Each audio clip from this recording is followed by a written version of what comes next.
Welcome to the FMCG Guys, the podcast that dives into the innovation, strategy, and trends shaping consumer goods and retail in Europe and beyond.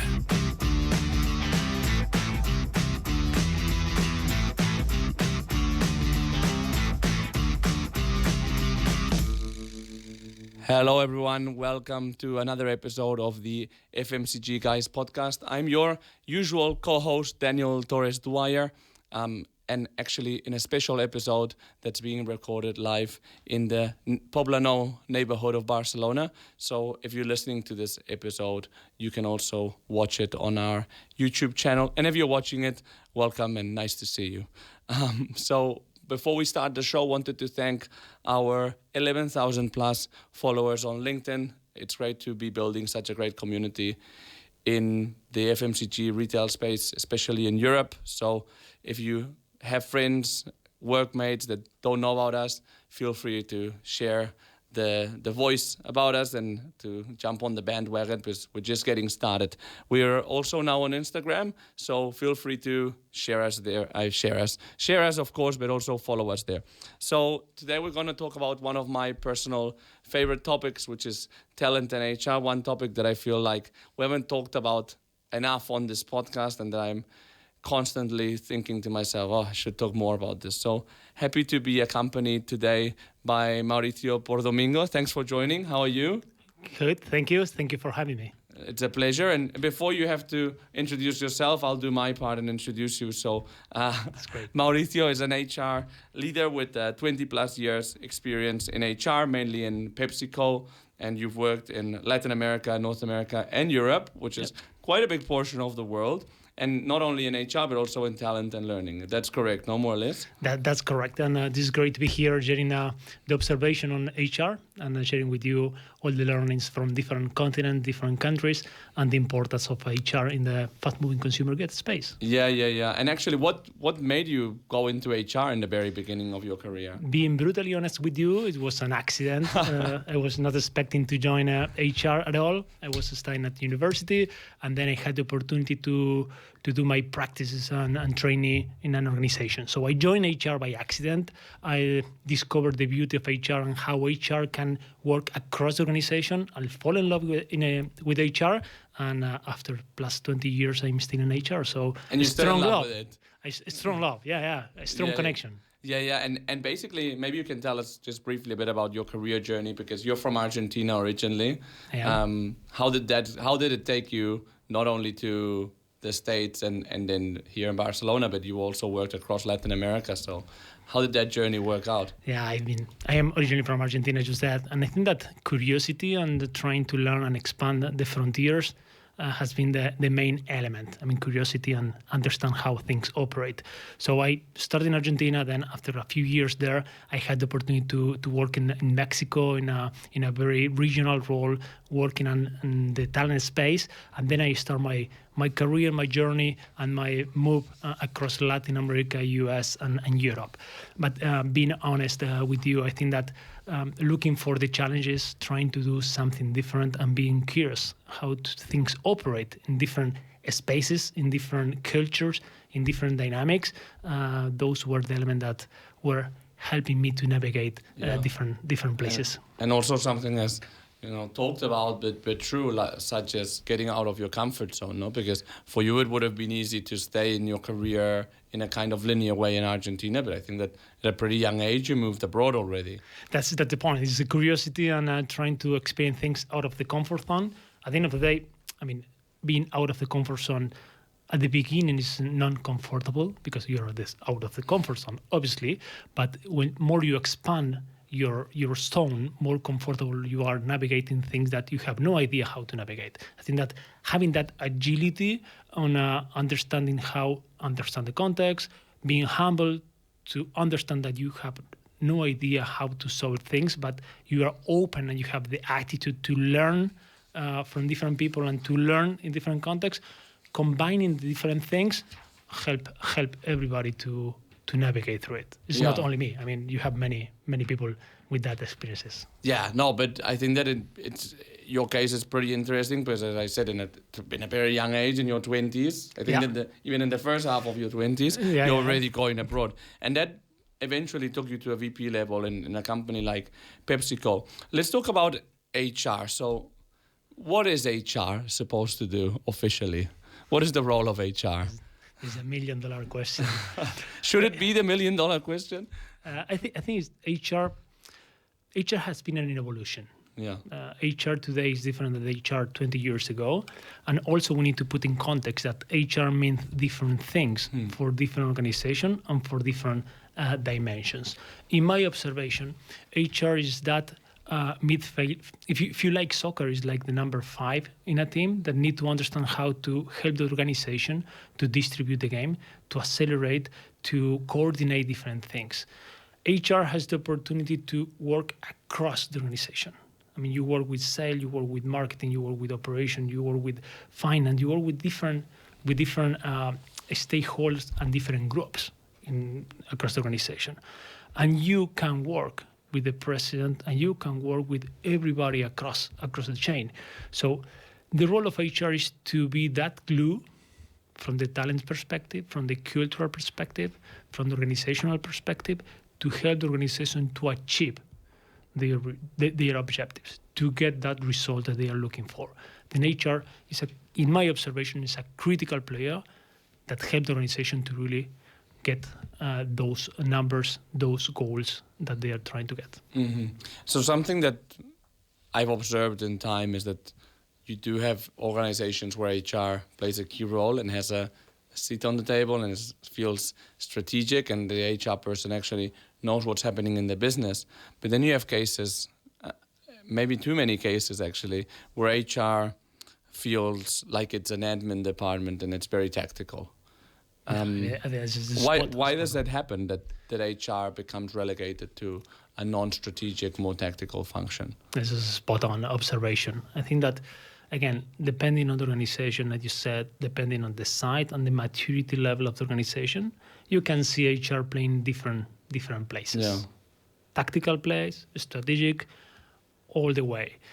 And I think that the point here is how HR brings value to the organization and how HRs get that chair on the table. Mm-hmm. And to get that chair on the table, HR need to understand business. It's not only about HR processes. If we as an HR professional position ourselves as HR experts, but we don't understand how business operates, and we don't understand the business pain point, and we don't understand those intersections in the business, it's difficult to add value at the business level.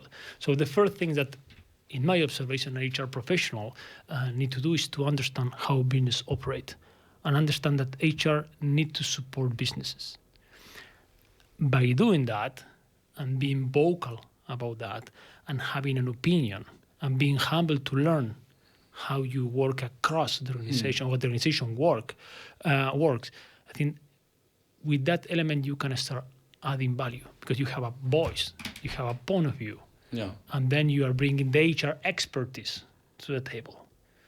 But if you have only the hat on I am HR professional, but I don't know how business operates, I mean, you're going to have good processes.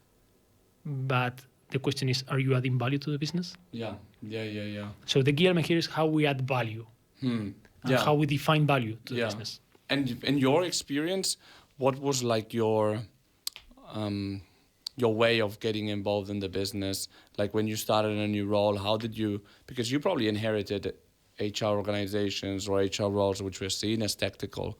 Mm-hmm. How did you do that mini change management, if you like, of like really understanding the business and having your voice heard at the end and having a seat on the table?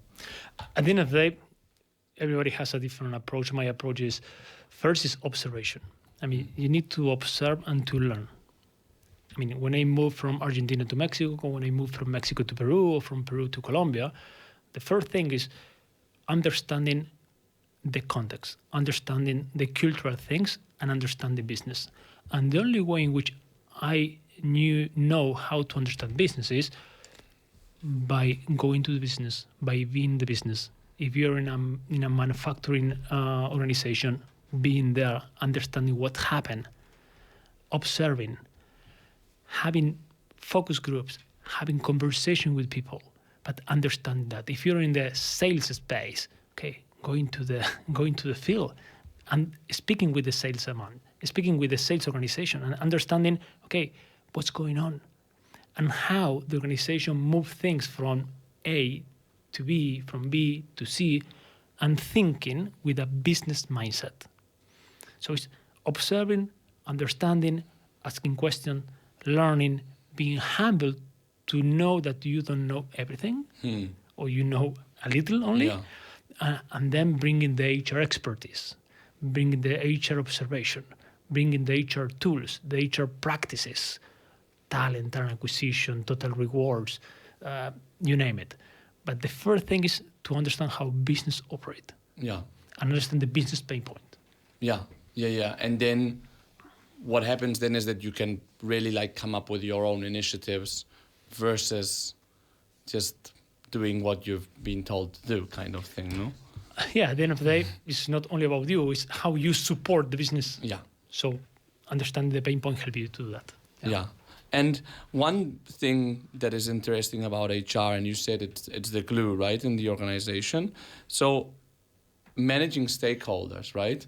Managing personalities, because that's the thing, like supply chain has their agenda, sales has their agenda, marketing, IT even to a point. Yeah. Tell me about this part of HR. And obviously the GM or the CEO obviously has their personality and their agenda. Yeah, there are different dynamics happening on the table. Imagine that we are in this table with everyone from the different function here, vertical here. So at the end of the day, every vertical has a point of view based on their understanding. Yeah.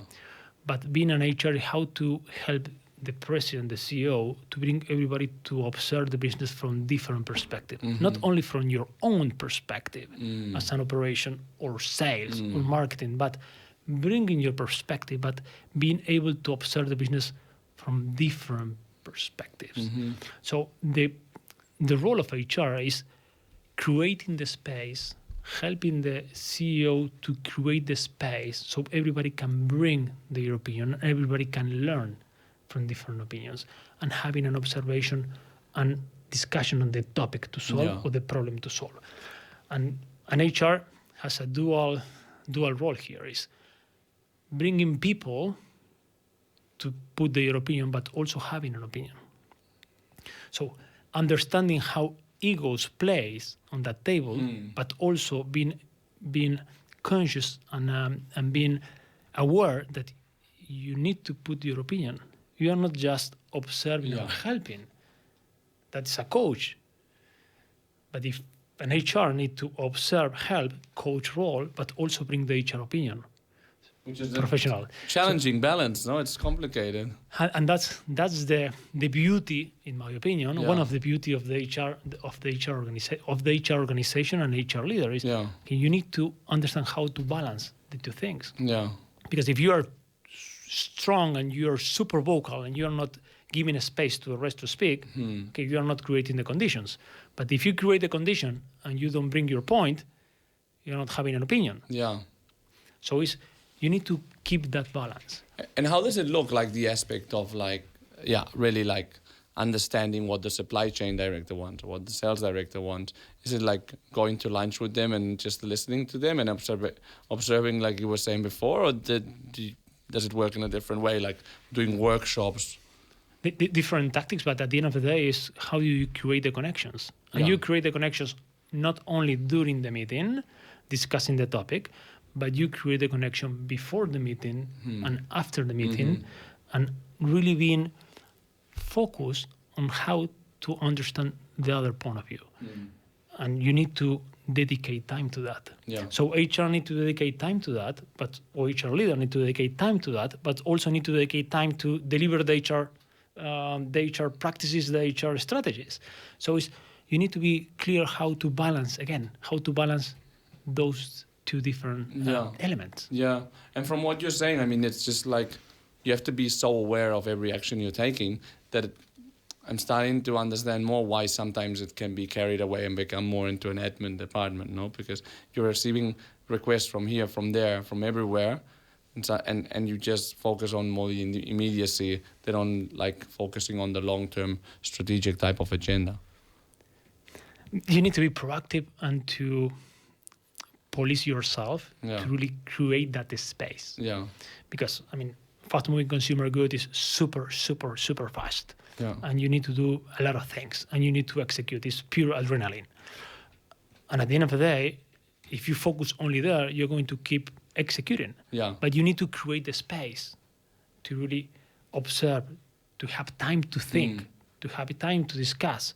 So that is extremely important, to have a strong team with you that can also help in the performance of the things, so you can create that space, that time, leverage that time, and allocate that time and other activities. If not, you become like super tactical. Yes, because you don't have time. It's a limited resource. Yeah. But okay, how do you create time with your team, and how you create time with your peers and with the CEO, and also with yourself, to really do all the things with the right focus. Yeah.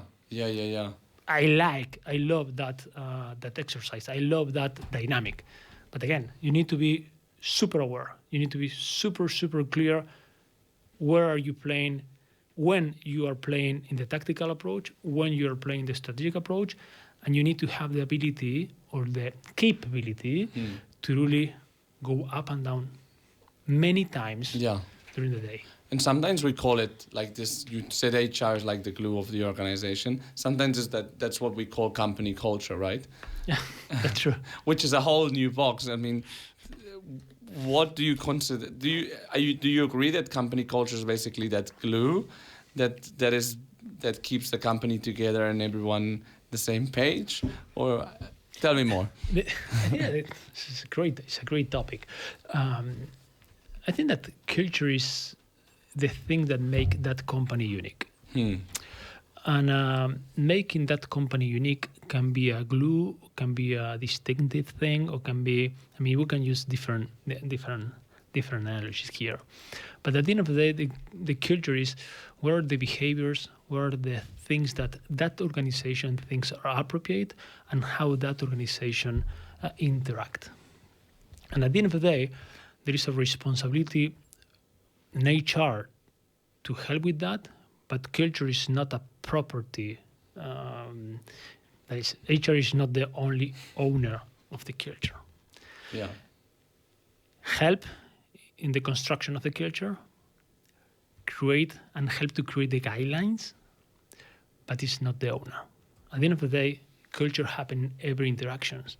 If managers are open and close to the employees, if managers are more in the micromanaging or giving a space, it's about many things. It's about the physical space.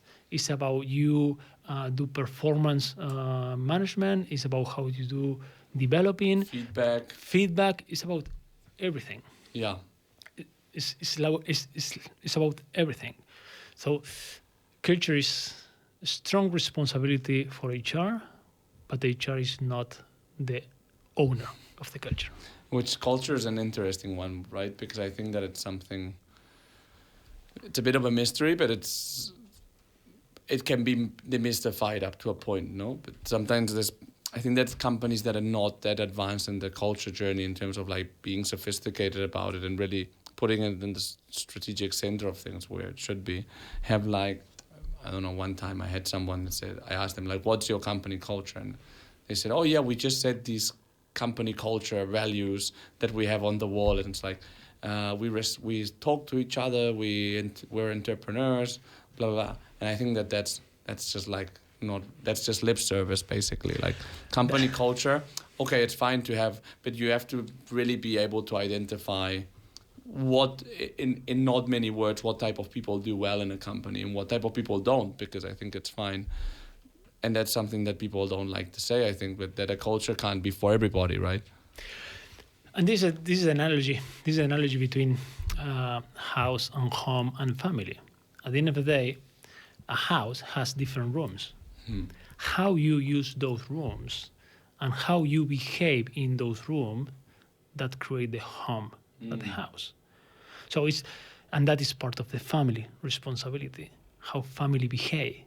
It's not about the walls. It's not about the bedrooms. Yeah. It's not about the living room. Yeah. It's about how you use that. And when you move to that space, is when you start speaking about culture. So it's analogy connected with that. Yeah, no, it's an interesting one. I don't know if you heard the other day the CEO of L'Oreal, Nicolas Hieronymus, that was talking about remote working, that he said that remote working destroys all creativity and that people need to be in the office more because that generates that kind of synergy, dialogue, eureka moment, if you like. How do you feel about that? I haven't heard about those comments in specific, but I'll put them in the show notes because it's pretty interesting to read them. That's great. But I think that's connect with the future of work. There are different things that create or help to be more creative, on things that help to be more effective doing a different work. The question behind is, what are you trying to achieve? And being remote or being physical space is depend on what are you trying to achieve and what is more effective for your organization in that space. There are many different studies about the benefits, one or the other. But at the end of the day, there is not a one size fits all solution. The point is, when you are trying to solve a problem, what is the context that is going to help you? Some companies work extremely well in the remote setting because they were created remote, because they work with different people across the globe in remote space. Yeah. And some organizations are more comfortable or more effective being more physical. Yeah. And there are some elements, because of the human interaction, that are more effective in the face-to-face than in the remote. Yeah. Some connections, bonding. Yeah. But again, it's not one or the other. Yeah. It's depend on what is the problem that your specific organization is trying to address in connection with your values and with your principles. That's my humble observation. No, absolutely. And I think that now with time, now that, believe it or not, it's been 4 years since the pandemic started, I don't know if it feels like less or it feels like more actually. But anyway. There is true. There are some element that you need to live, or some experiences that you need to live to really learn about that. I mean, for instance, if you're having a work that interact with developing markets, and you live in a developed market, and you never had experience living in a developing market or experiencing those elements and the context and the economic situation, social situation, political situation, I mean, it's going to be more difficult for you from a developed market to understand the elements behind. It's not impossible, but it's going to require more energy to really get what's happening there. And the opposite is true. If you're in developing and you try to work in a developed market, in a remote setting, I mean, there are elements that you need to experience that's going to speed up the way in which you understand things. Yeah. No, and also, like, you have companies that went kind of fully remote or very remote. Like, for example, Amazon has, I think it's been this month. No, I think it was January where they started the requirement that everyone or a lot of people that were remote had to be based in Seattle. So, every company is a universe. Yeah, There's different approach, but again, there is true there are some elements that are more effective to perform in a physical approach, and some elements that are more effective to perform in a virtual approach. Again, if you are clear what you're trying to achieve, I mean, then that's a good input, because a lot of times it's focused on like more the cultural aspect, but focusing on objectives is true, because sometimes a lot of organizations that have been remote for ages are sales organizations where you have sales reps based on different territories, and it makes sense because you want to achieve sales in that territory, if you put it in very simple terms. So another area that you've worked on a lot has been the talent area. in more than one role, right? Yeah. I mean, half of my career CHRO, half my career in talent space. So how does the talent area work in a big multinational? How the talent space work in a big multinational? There are different elements. I think that at the end of the day, the talent space is there are more short-term, mid-term, and long-term aspect of the talent space. I mean, at the end of the day, the talent team trying to attract, hire, develop, and retain talent, if we put it in a big statement.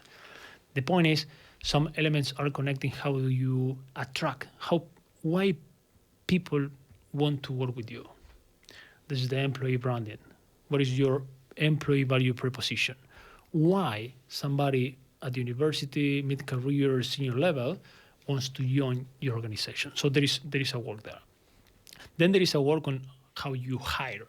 What is the process that you put in place to understand that there is a fit between your current and future needs in terms of talent, in terms of capabilities, in terms of principles with the candidates?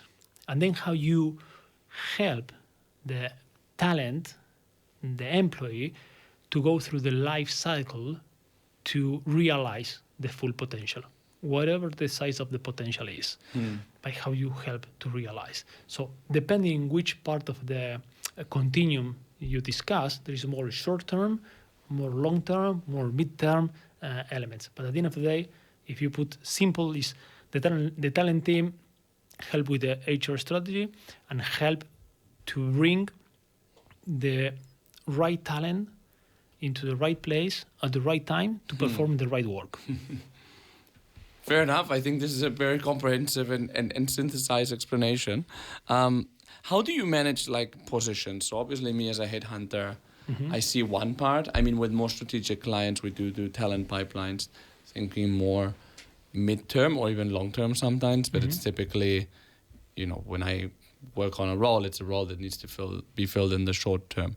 But how does it work for you guys when you're thinking of your organizational scheme? How do you actually sit down, think of succession planning? How do you balance internals and externals? What are the criteria? I'm going to be repetitive here, but I think that everything starts with organization needs, future, present and future, and how we codify the organization needs. A while ago, we used to codify organization needs in terms of roles. Now we are codifying the organization needs in terms of capabilities, or let's call it capabilities. And based on that, and say, well, what are the set of capabilities that we need to have in our organization at some level to really achieve our results? With that in mind, you start working backwards. Saying, okay, our organization today needs A, our organization tomorrow needs B.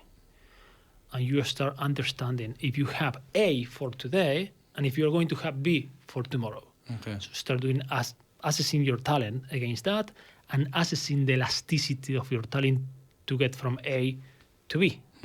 Because some profiles can evolve, some profiles are more fixed. With that, you have a clear mapping saying, okay, if I have the talent internally, how do I develop the talent? If I don't have the talent and we need the talent for today, how can I go to the market? If I have the talent for tomorrow, how we keep developing the talent and giving them the experiences to be ready for that V situation in the future. But if I think that I'm not going to be ready for that and I need to infuse fresh minds, need to infuse a different capability that I am not able to develop because I have no idea about that, or I don't have the time or the resources to do that, okay, how do I start with the talent pipelining and screening the market for that future need? So it depends if you're speaking about the present or the future, and how do you see the organization evolving. So the partnership with external support, headhunters, different consultants, is okay. Having that conversation, understand, okay, it's possible to find that talent in the market, those capabilities, or not? Because maybe you need something, but the market has doesn't have that. Yeah. So you need to invest in the development. So here is the hiring and developing working together, but again, connected with the need that you're trying to solve. So that's how I see and how a big company works in terms of talent. Yeah. And going in external, in your experience, I mean, I guess that's a very company contextual thing. Is that normally last resort, or is it sometimes something that needs to be done to shake the organization or bring in some certain capability?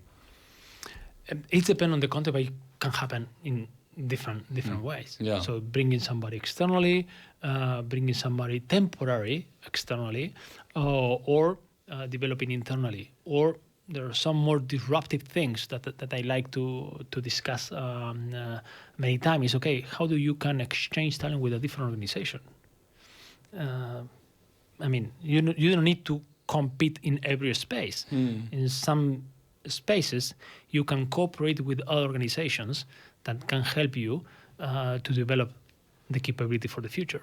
I mean, if you're in a digital journey, you don't have that. You're a mid-sized organization. I mean, you don't need to own everything. Yeah. Maybe you can have a partnership with somebody more or some organization more digital and exchange talent, learn, and cooperate on that space. Very, very green at this space, at this moment, that approach. But I think that more we evolve, more we're going to see those approaches. Well, I'll write that down then, because it could be an interesting one to watch out. I mean, because we do have like certain implants, like, I don't know, Accenture, for example, does that like that. But it always feels like as a support, very support function. So it will be interesting to see if there's a more strategic type of talent exchange happening between companies. Most likely, we're going to see that in the upcoming years. It's more modular approach, more less monolithic approach in terms of company development, company talent. Mm-hmm. What about diversity, equity, and inclusion? Obviously, that's been a hot topic for 10 plus years already, at least since I started working. So yeah, well, more even. Yeah, how do you see that, or how did you work around that from your talent position? I think that is a topic that need to have a strong volume, a high volume. It's a topic, at the end of the day, organization need to, fast-moving consumer good in specific, need to represent the society in which it operates. Mm-hmm. Because this is true that more diverse minds and more inclusive environment you have, the quality of your ideas and your services are going to be much better.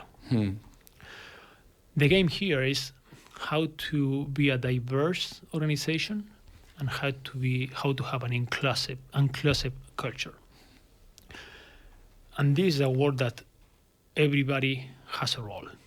There is not only HR, there is not only the managers, and everybody with a position of power that can change things need to actively do that. There is a journey. We can be diverse in different aspects. Physically diverse, we can be mentally diverse, we can be about our background can be diverse. That's a big one.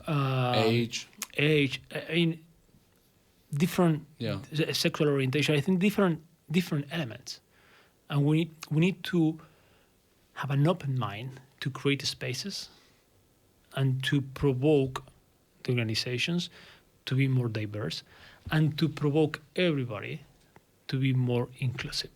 And from the talent perspective, and we have a key role there, bringing diverse candidate from a diverse source and open spaces, and understanding why do we have X type of talent and not X, Y, and Z.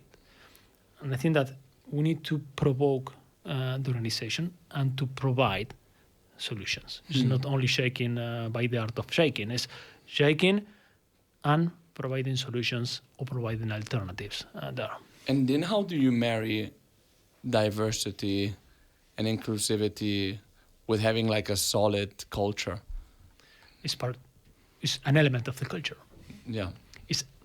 I mean, at the end of the day, if we see diversity, equity, and inclusion as an additional layer, it could create some tension, some contradiction. But if we see diversity, equity, and inclusion as an element of the culture, that is part of the organization. And I think that diversity, equity, and inclusion, some organizations started as an additional layer, but more we evolve, it becomes more part of the culture. And when it's more connected, at the end of the day, it's more natural. Yeah.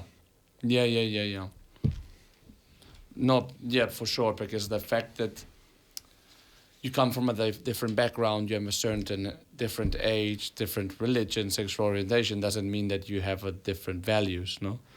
And that's why this is important to focus on the values and the principles. Yeah. Because if you focus on the differences or the thing that differentiate the different cohorts, I mean, you are not being the glue. Yeah. But if you focus on, first, creating a more inclusive environment, and second, focusing more on the principles and the values, okay, now we'll start speaking about the glue. Yeah. And connecting different point of view. But, I mean, it's easy, naturally, it's easy to connect with somebody that is like you, because you have the same connection, right? Speed up. Yeah. But when you understand the value of inclusion and you become more inclusive and you're aware of that, you realize that the value of the outcome could be higher if you have somebody that challenge you, bring a different point of view, and help you to expand your view. The role of HR and the leaders is to create that space, is to create those environments to help that to happen. And do you think that's happening in most companies?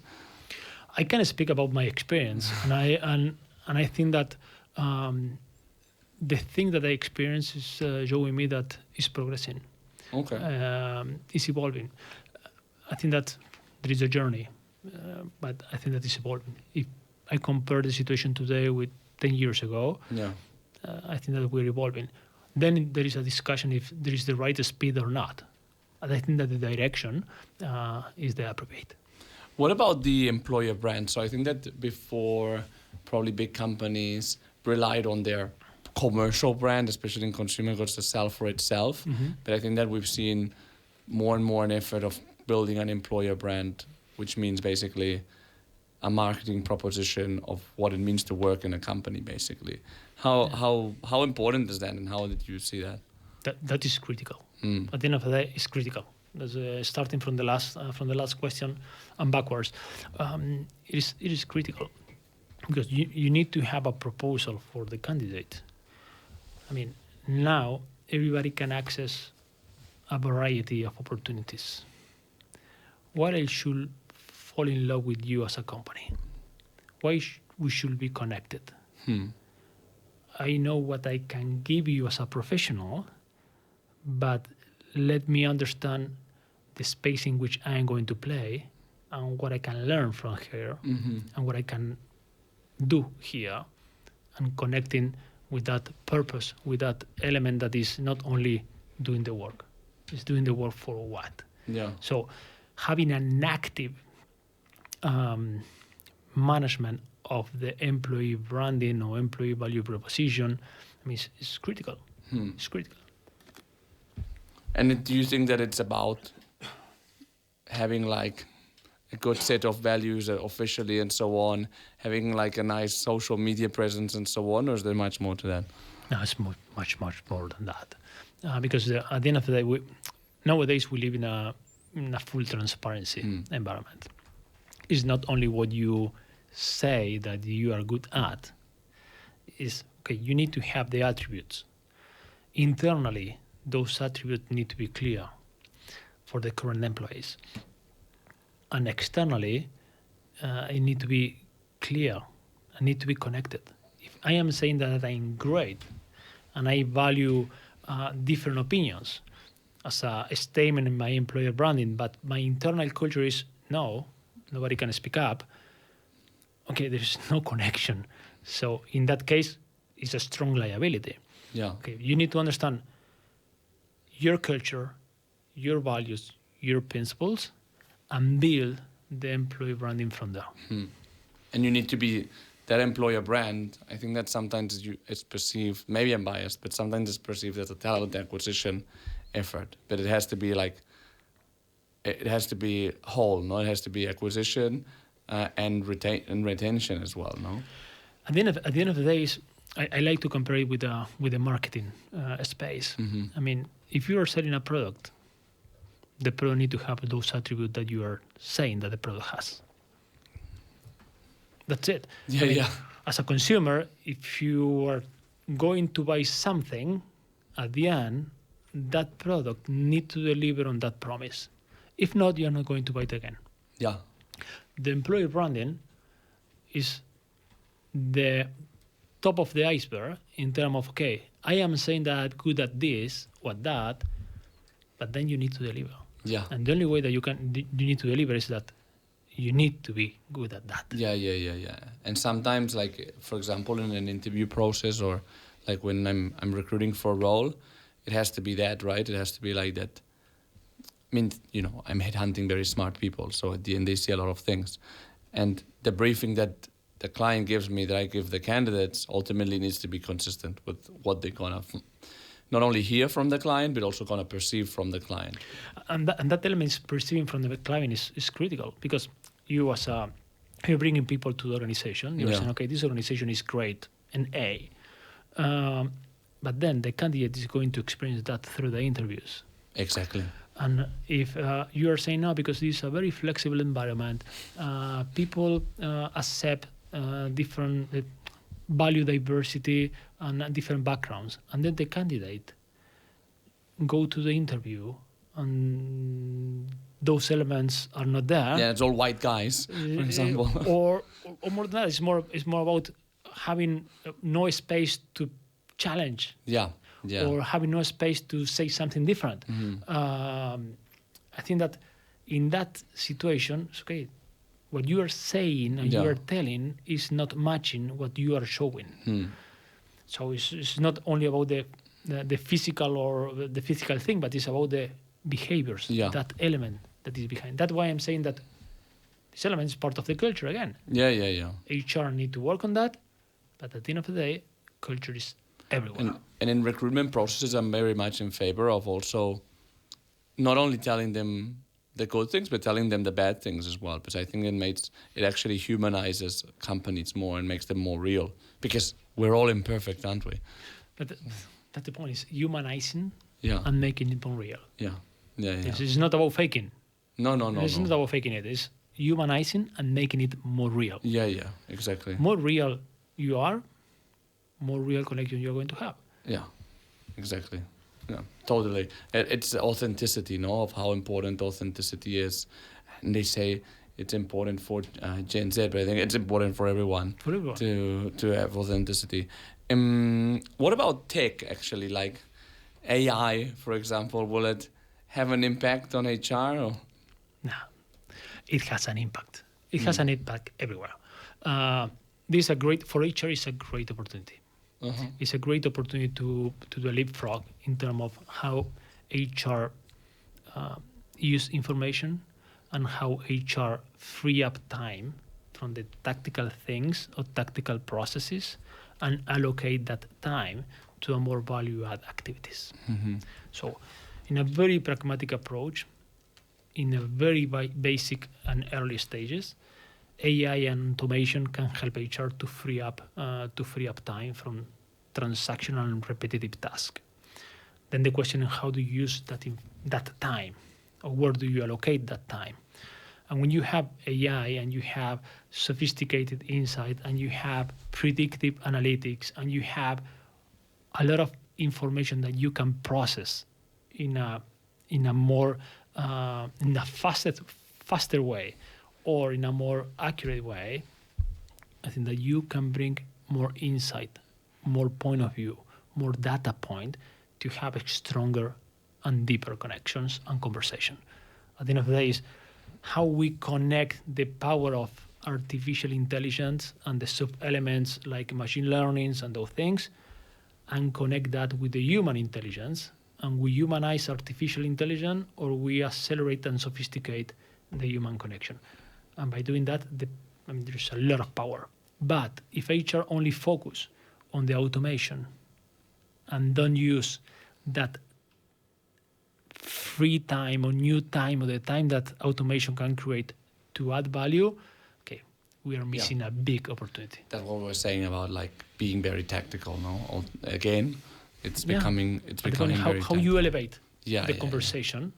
Yeah. Now that you can have more time. Yeah, and when you're working in a big company, there's obviously the day-to-day sales can go good, sales can go bad, but you also have like mergers and acquisitions, or I don't know, like just unexpected events that mean organizational change. A lot of times when I speak with people that are going through that, they speak about it more like how it's affected their job, how they're speaking with their boss about it in a functional role. How do you see HR being helpful or strategic in managing these processes of change? HR, another key responsibility for HR is change management. Yeah. At the end of the day is how to understand the magnitude of the change, understand the position of the different stakeholder or point of view of different stakeholder or fears from the different stakeholders, and how to help the organization to transition through that change. There are different tacticals, methodologies, process to navigate that. But at the end of the day, HR need to be aware that if there is a disruption, the point is not to eliminate the disruption. The disruption is how to manage and help the organization to manage that disruption. You cannot eliminate the disruption and call it disruption pandemic, call it disruption something new like an acquisition, call it disruption something happened with the economy, call it disruption, whatever the external event is. But at the end of the day, HR need to be there to provide clarity and to help the organization to find clarity. Sometimes HR doesn't have the clarity, but need to help the organization to get that clarity.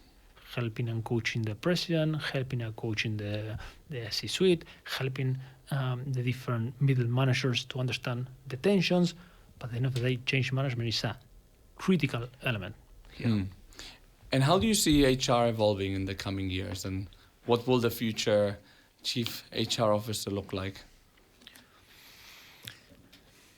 I think that what I want to see, I don't know how it's going to be. Pardon me. As I said at the very beginning, HR has the beauty and the possibility to connect across the organization. We are living in a situation of a lot of automation, artificial intelligence, a lot of disruption there, where how to humanize the organization is crucial. Having a strong HR that can understand how business operate was another element in this conversation. And when I connect the different elements here, I want to see an HR very proactive and very in the first line of action, and having that human connection and business understanding plus technology to really be in the leading seat of the organizations.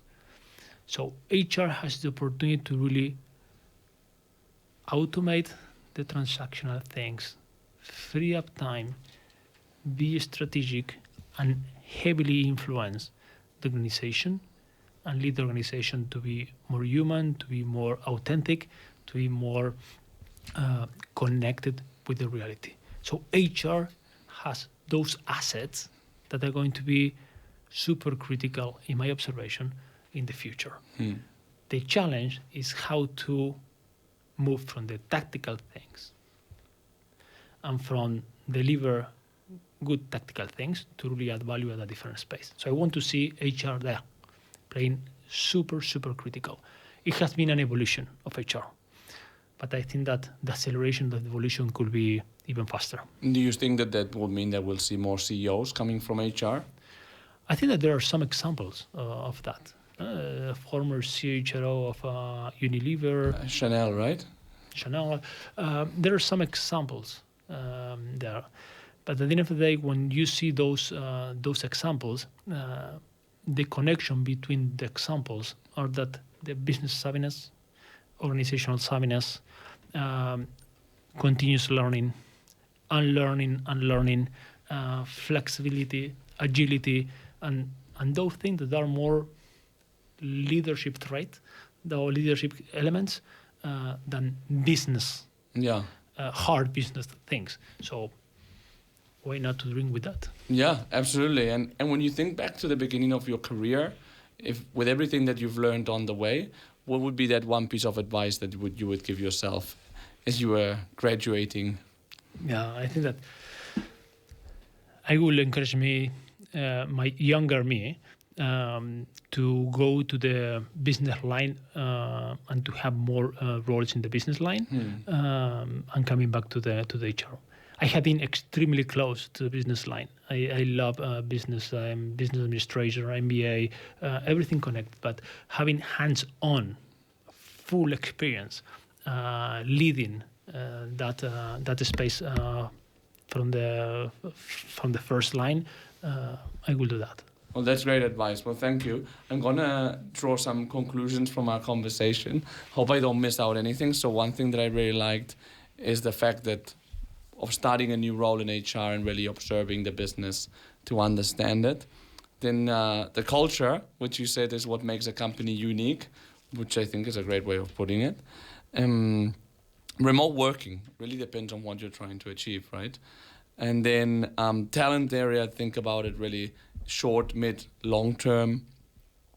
Diversity and inclusion, that a company must represent society, and we have to think of talent, diversity and inclusion as really ingrained into our culture, and think more of values. You said values and something. And principles versus like judging a book by its cover. In terms of AI, you said that it's a good opportunity for HR to free up time and become more strategic. HR is a change agent that's like helping companies in key change management processes, and that HR in the future, you think it will be more proactive, understand more the business, and ultimately be more strategic and influential. So that pretty much summarizes it, no? Great conversation. Exactly. Well, thanks everyone for listening or watching us, and we'll see you in the next episode of the FMCG Guys.